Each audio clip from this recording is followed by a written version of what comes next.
The SVO's got a miss. I'm not sure what's going on, but I'm going to find out. So I've had this car for a while, and I haven't been driving it because it has old tires. The tires that were on it were date coded for like 20 years ago. So I put these new tires on there. They're nothing special. But as soon as I got it back to the shop, the car developed a misfire. And now on top of that, I got a flat. Another interesting fact about the SVO is since it's got this slant nose hood, they put an attachment so that the hood release is off to the side.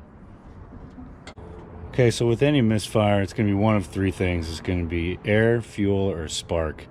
I got a feeling it's going to be the spark plugs on this. Like I said, I haven't driven it too much, but when I did have a misfire before, I pulled some plugs out, and the electrode was actually collapsed down. And you'd think that something might have hit it, but that's due to detonation. So I'm going to pull the plugs and take a look at them. Number one looks a little oily, a little fouled out with fuel there. There's number two, doesn't look too bad. Yeah, number three doesn't look too bad either.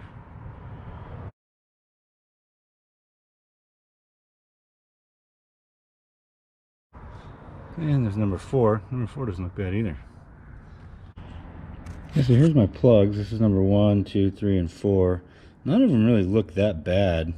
Number 1 was wet, so I think the misfire is on number 1. I'm going to go ahead and put new TR6s in here. Okay, here's NGK TR6 spark plugs, port number 4177. I'm going to gap these down to about 34 thousandths. I'm using a little gapper tool.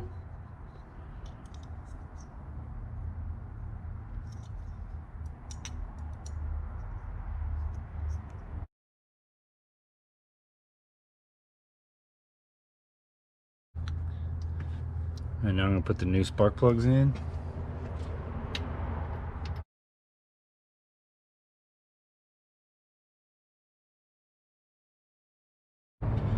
And now reattach the spark plug wires. I have these marked so I know which ones go to what.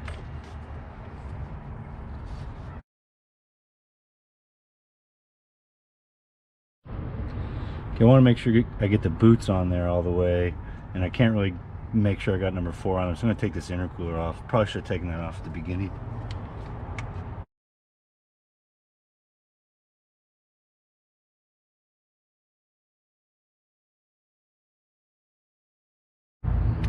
Alright, all the plugs have been changed out. I got all the wires on there. Let's see if that makes any difference.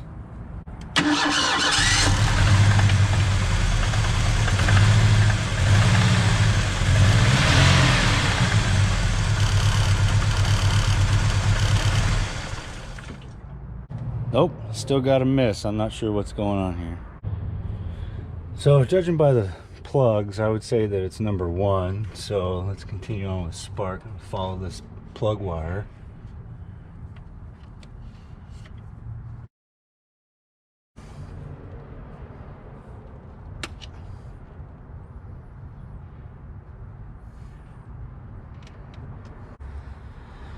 So I don't see anything with the spark plug anywhere, but I did have to do a patch job on the wiring, so maybe the fuel injector's got a short in it.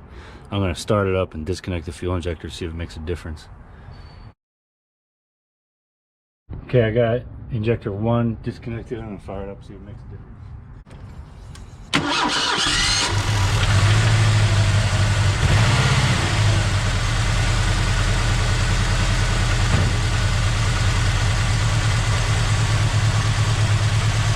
Plug it in.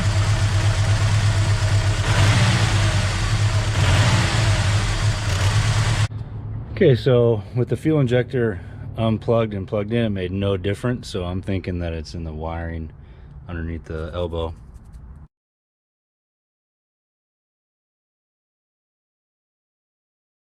I pulled the wiring harness for the injectors. This is number 1 that I suspected. And it's got this little junction here. I don't have my voltmeter here to test it, but it looks like it's okay. So I'm going to wrap this back up and put it back in.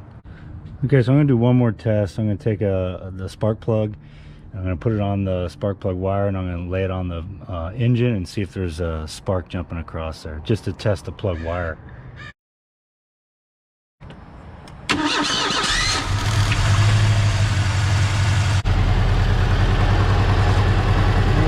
don't know if you can see it or not, but it's definitely getting spark across the spark plug. Well, I'm not sure what happened, but as I was pulling it around to park it so I can fix the tire, it started running right. So I don't know if there is a bad connection in the wiring for the fuel, but now it seems to be running just fine. Got spark. Whenever you have a misfire issue, you always want to start with, you know, airs or any air leaks anywhere. Check all your fittings, make sure it's tight, and then move on to fuel. You can test, make sure it's got fuel, and then spark. And that's really, it's easy as that. If you have a misfire, it's going to be one of those three things: fuel, air, or spark.